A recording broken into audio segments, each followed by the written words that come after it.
2025년 2월 12일 시편 강해를 시작하겠습니다. 나는 전능하신 아버지 하나님 천지의 창조주를 믿습니다. 나는 그의 유일하신 아들 우리 주 예수 그리스도를 믿습니다. 그는 성령으로 잉태되어 동정녀 마리아에게서 나시고 본디오 빌라도에게 고난을 받아 십자가에 못 박혀 죽으시고 장사된 지 사흘 만에 죽은 자 가운데서 다시 살아나셨으며 하늘에 오르시어 전능하신 아버지 하나님 우편에 앉아 계시다가 거기로부터 살아있는 자와 죽은 자를 심판하러 오십니다. 나는 성령을 믿으며 거룩한 공교회와 성도의 교제와 죄를 용서받는 것과 몸의 부활과 영생을 믿습니다. 아멘. 다같이 찬송가 384장 나의 갈 길 다가도록 함께 찬양하겠습니다.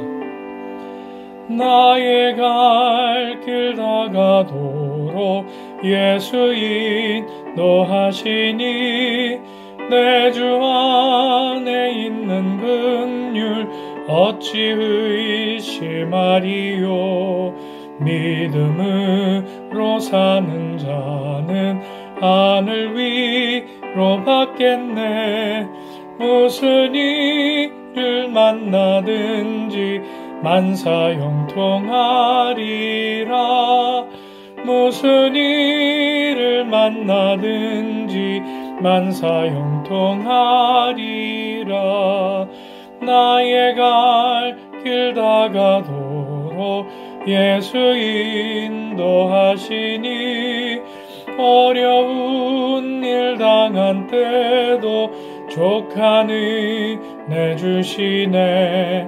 나는 심히 고단하고 영혼 매우 가라나. 나의 앞에 반석에서 샘물 나게 하시네. 나의 앞에 반석에서 샘물 나게 하시네. 나의 갈 길 다가도록 예수 인도하시니 그의 사랑 어찌 큰지 말로 할 수 없도다. 성령과 받은 영혼 하늘 날아갈 때에 영영 부를 나의 찬송 예수 인도하셨네. 영영 부를 나의 찬송 예수 인도하셨네.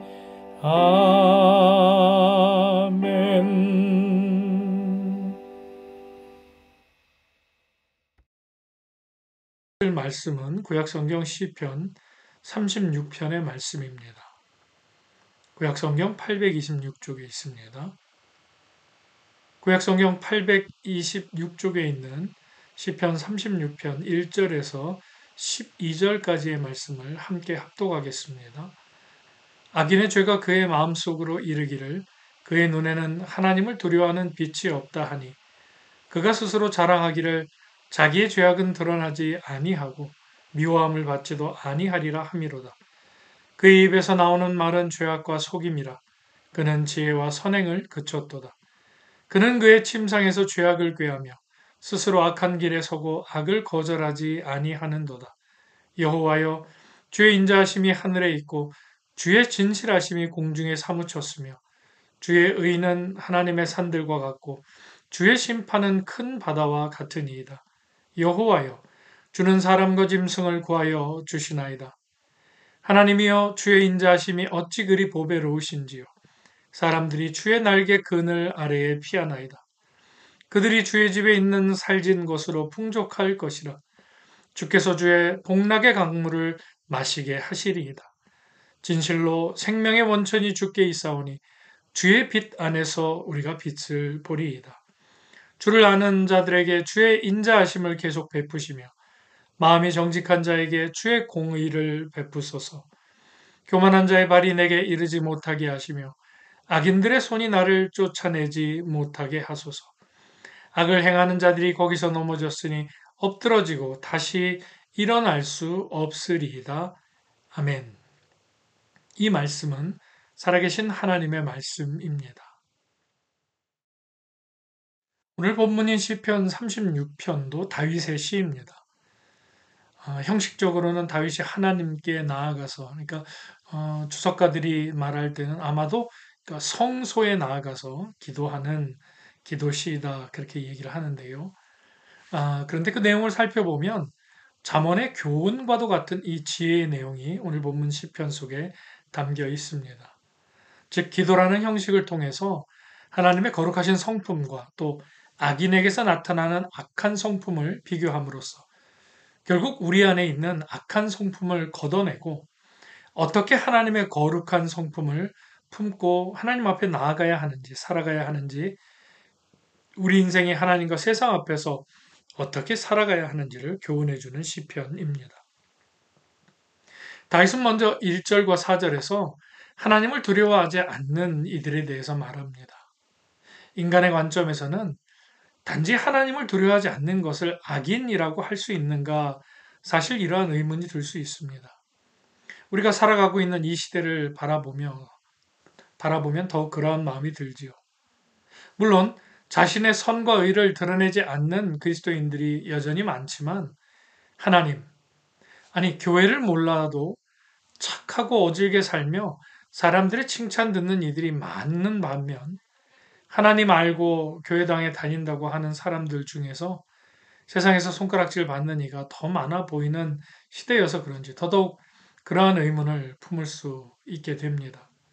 여러분, 그러나 이것은 인간의 관점입니다. 하나님의 관점에서 보면 하나님을 두려워하지 않는 사람은 그 삶의 주인이 하나님이 아닌 자신이기 때문에 악인이 되는 이치입니다. 그러한 사람의 중심에는 인본주의, 자기중심적인 사고가 깊게 뿌리 내려 있습니다. 오늘 본문 2절과 4절은 이렇게 말씀합니다. 그가 스스로 자랑하기를 자기의 죄악은 드러나지 아니하고 미워함을 받지도 아니하리라 함이로다.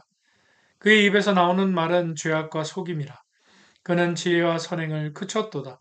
그는 그의 침상에서 죄악을 꾀하며 스스로 악한 길에 서고 악을 거절하지 아니하는도다. 아멘. 교만의 쓴 뿌리로 인해 하나님을 두려워하지 않기에 자신이 최고라 여기게 됩니다. 그 결과는 본문에서처럼 죄를 짓고도 그것이 문제인 줄 모르고 오히려 그 죄를 자랑하고 다니는 모습으로 나타나지요. 자신의 생각과 행실이 무조건 옳다고 여기게 되는 것입니다. 어떤 이는 좋은 것을 간직하고 나쁜 것을 버리라 애쓰지만 문제가 있는 사람들은 분별이 없기에 좋은 것을 버리고 나쁜 것만을 간직하려고 애를 씁니다. 악을 단번에 거절하지 못하는 이유는 그 악이 자신의 유익을 위해 너무 좋기 때문에 그렇습니다. 세상의 중심이 자신이며 부모님도 배우자도 자녀도 교회도 직장 등 모든 것을 자신 위주로만 생각하게 됩니다. 말로는 하나님을 믿는다고 하지만 신앙의 중심은 자신일 때가 더 많습니다. 하나님을 인정하지 않으니 하나님이 만드신 창조물과 세상 이웃에게도 관심이 없게 됩니다. 그저 자신의 생각, 자신의 행동, 자신의 말이 제일 중요할 따름입니다. 그러한 자신의 생각과 말과 행동이 타인들로 하여금 존중받지 못했다고 생각이 되면 그 사람은 곧 무시당했다고 여깁니다. 여러분, 이러한 자세로는 타인을 볼 수 없고 결코 이해할 수도 없습니다. 이해나 공감의 마음을 품지 못하면 그저 단순히 평가하고 판단하려고 하기 때문입니다. 불편한 것을 참지 못하고 그래서 내 유익만을 우선시하는 삶이 오늘 본문에서 말하는 악인들의 삶의 방식입니다. 이 시대는 나의 행복과 안위를 위해서라면 다른 사람은 어떻게 되어도 상관이 없다는 사고방식이 더욱 깊이 뿌리 내리고 있습니다. 그리고 이는 곧 어쩌면 우리 자신의 모습일 수도 있습니다. 나는 내 자신의 의인의 길을 가는 사람이라고 생각하지만 다른 사람들이 볼 때 자신의 유익만을 추구하는 악인의 길을 가는 모습일 수도 있습니다. 그래서 우리는 날마다 하나님 앞에서, 말씀 앞에서 겸손히 우리 자신의 모습을 돌아볼 수 있어야 합니다.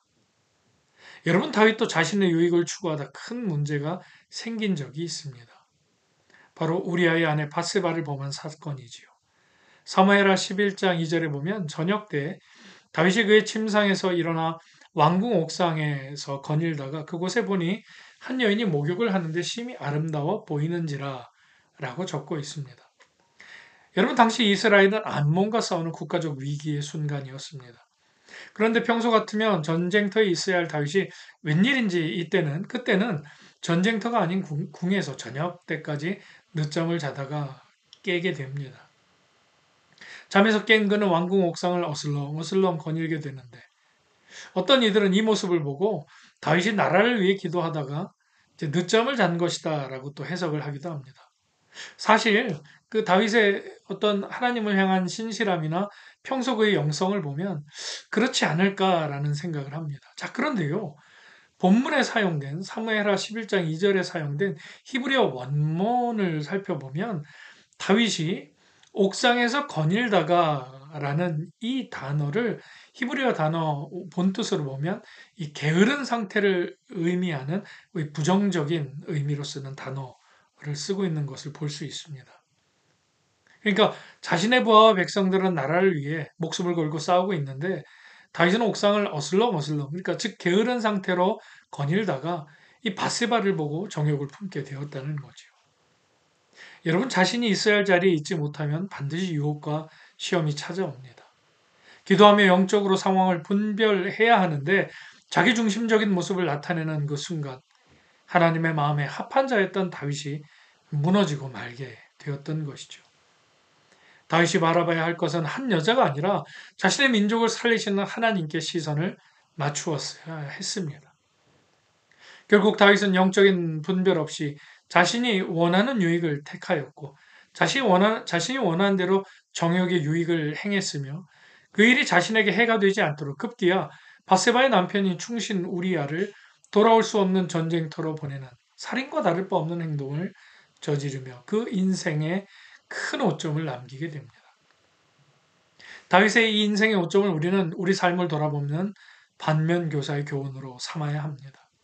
그래서 하나님께서 하나님의 마음에 합한 다윗의 실수와 실패를 있는 그대로 성경에 남겨놓으셨고 오늘 이 시대를 살아가는 당신의 자녀이자 백성인 우리들에게도 여전히 듣고 보게 하시며 하나님의 마음과 뜻 깨닫기를 원하시고 계신 것입니다.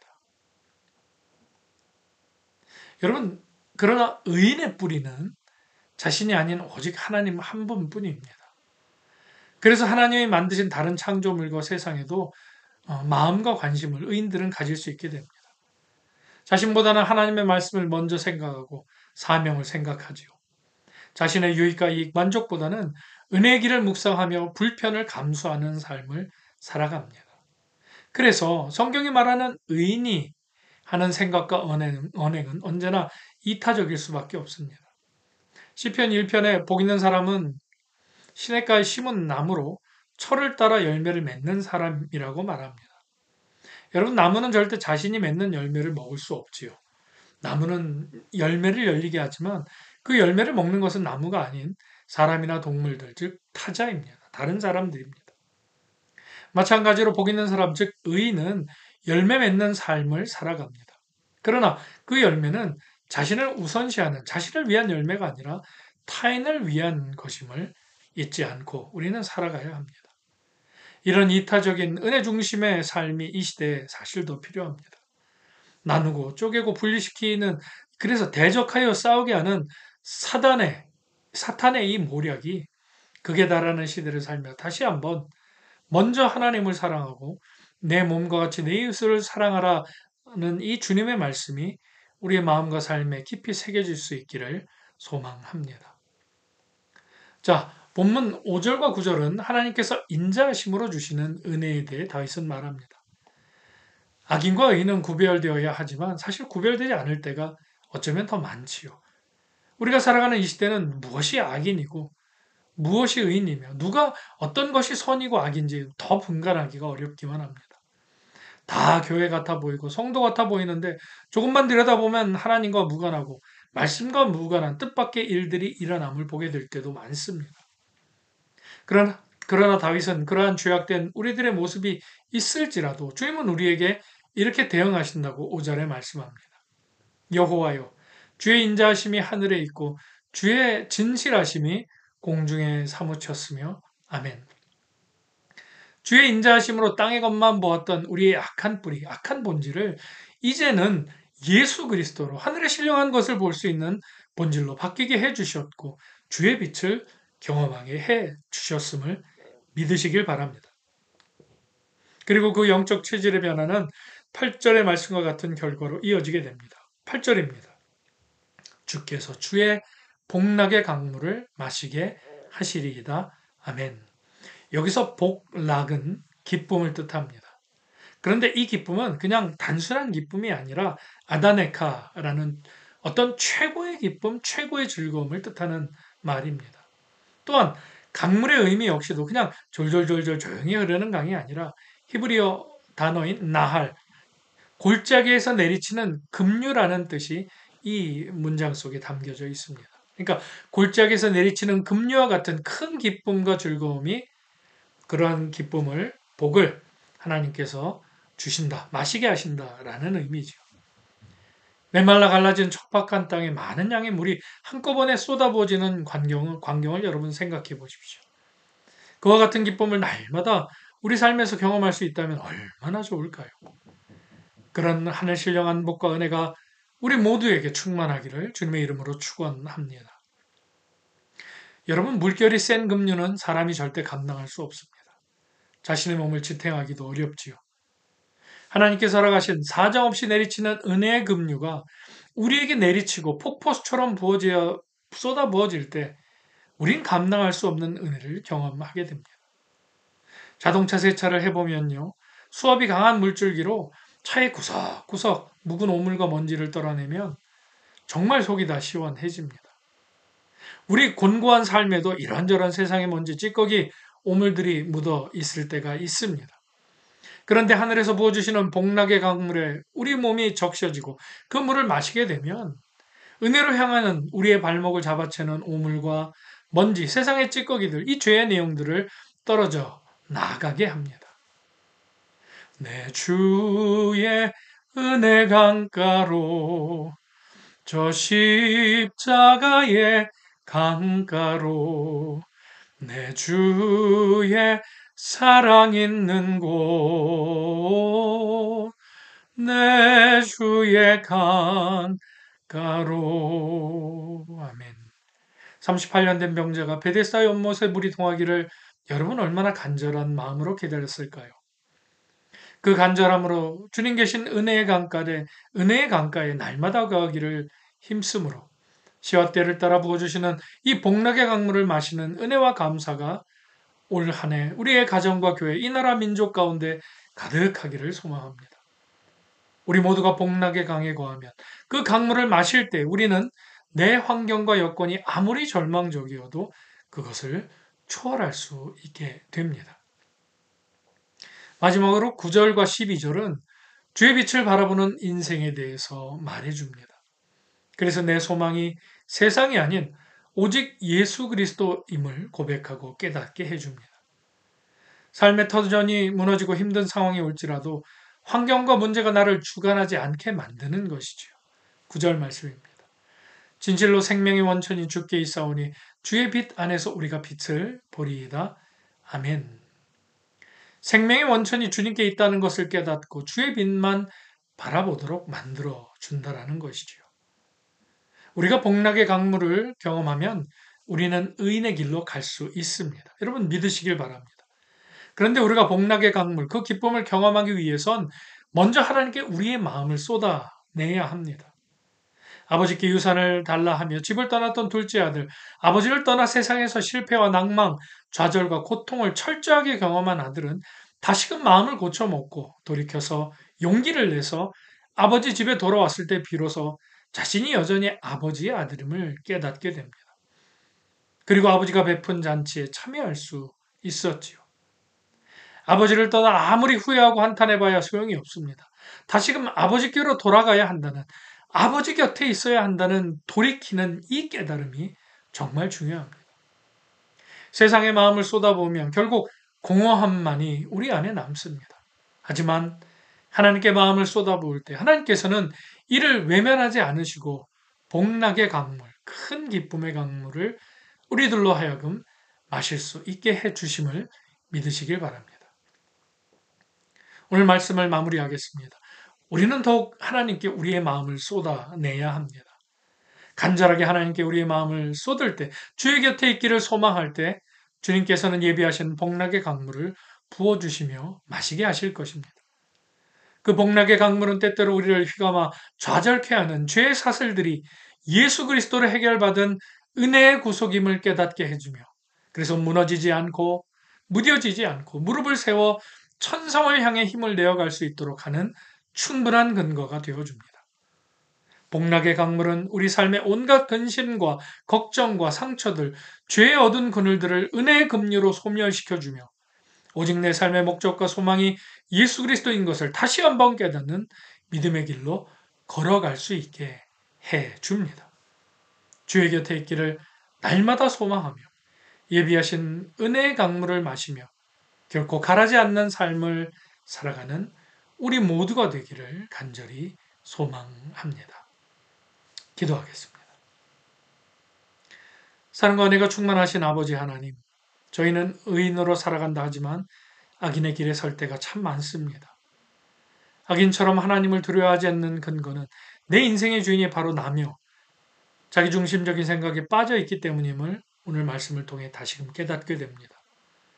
또한 저희들의 삶에 가득한 근심과 괴로움이 의인의 길로 들어서는 것을 방해하기도 합니다. 주님께서 긍휼을 베푸사 저희 마음을 주님께 쏟게 하옵시고 주님께서 예비하신 복락의 강물을 날마다 부어주셔서 저희 안에 있는 더러운 죄악과 세상의 소망 욕심들이 씻겨 내려가는 은혜를 베풀어 주옵소서. 그래서 생명의 원천이신 주님의 빛을 보는 자로 오직 주의 사랑에 매여 예수 그리스도가 삶의 목적과 소망인 것을 다시 한번 깨닫고 살아가도록 날마다 인도하여 주옵소서. 믿사오며 우리 구주 예수 그리스도의 이름으로 기도드리옵나이다. 아멘. 주님 가르쳐 주신 기도로 말씀을 마치고 함께 몇 가지 기도 제목으로 기도하는 시간을 갖겠습니다. 하늘에 계신 우리 아버지, 아버지의 이름을 거룩하게 하시며 아버지의 나라가 오게 하시며 아버지의 뜻이 하늘에서와 같이 땅에서도 이루어지게 하소서. 오늘 우리에게 일용할 양식을 주시고 우리가 우리에게 잘못한 사람을 용서하여 준 것 같이 우리 죄를 용서하여 주시고 우리를 시험에 빠지지 않게 하시고 악에서 구하소서. 나라와 권능과 영광이 영원히 아버지의 것입니다. 아멘. 함께 기도하는 시간을 갖겠습니다. 나라와 민족을 위해서 간절히 기도해야 할 때입니다.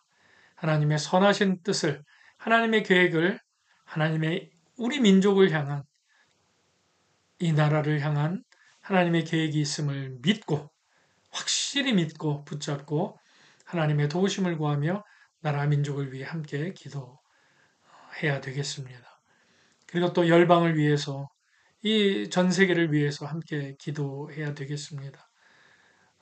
각 나라의 전쟁들 여전히 계속해서 들려오는 가슴 아픈 소식들, 또 여러 가지 기상재해들, 또 주님 다시 오시는 어떤 그런 재림의 조짐들, 그로 인해 하나님을 알지 못하는 이들이 하나님의 긍휼을 구하며 또 아파하고 있는 모습들 우리가 많은 방송 매체로 보게 됩니다. 같은 마음으로 하나님께 하나님의 도우심을 구하며 샬롬의 그 주님의 평화가 평안히 열방 가운데 함께하기를 소망하며 같이 기도하겠습니다. 특별히 주님의 몸된 교회들을 위해 주님께서 세우신 저희 종들을 위해서 함께 기도해 주시기 바랍니다. 교회가 바로 서야 합니다. 주의 종들이 바로 서야 합니다. 하나님께서 이 나라와 전 세계 가운데 세우신 주의 종들, 주님의 몸된 교회 공동체들이 하나님의 말씀으로, 말씀 중심으로 다시금 세상의 빛이 되는 은혜의 통로들, 축복의 통로가 될 수 있도록 아름다운 교회의 덕이 세상 가운데 세워질 수 있도록 우리가 교회를 위해서 함께 기도하겠습니다. 열방에 흩어져서 하나님 나라를 구현하시는 선교사님들을 위해서 기도해 주시기 바랍니다. 전 세계적으로 많은 국가적인 어려움들이 있다 보니 선교사님들의 사역도 어려운 점들이 많다라는 소식을 듣게 됩니다. 이름도 모르고 또 사역하시는 나라도 우리가 다 알 수 없지만 하나님이 보내셔서 그 주님 주신 마음 붙잡고 선교 사역이 임하고 계시는 선교사님들 위해서 기도해 주시기 바랍니다. 저와 저희 가정은 이제 가덕도 생활이 이제 어느덧 이제 넉 달을 지나고 있습니다. 벌써 5개월이라는 시간이 이제 되어가고 있는데요. 하나님께서 하나님의 질서와 계획 가운데 이곳 가덕도로 보내셨고 또 이곳에서 쉼과 또 재충전의 시간을 갖게 하셨음을 깨닫게 됩니다. 이제 담임 목사 청빙을 위해서 또 청빙 설교를 또 준비하며 조만간 또 이동이 있을 것으로 또 이렇게 보여집니다. 그런 일들이 또 이렇게 제게 다가오고 있습니다. 그래서 위에서 기도해 주시면 좋겠고 하나님의 인도하심을 따라서 주어진 상황과 여건에 잘 순종하며 임할 수 있도록 그 분별의 영, 또 지혜와 지식의 영 성령께서 함께 해주시기를 기도해 주시기 바랍니다. 자, 마지막으로 각자의 개인의 기도 제목으로 하나님 앞에 간절히 기도하며 함께 나아가겠습니다. 다 같이 기도 드리겠습니다.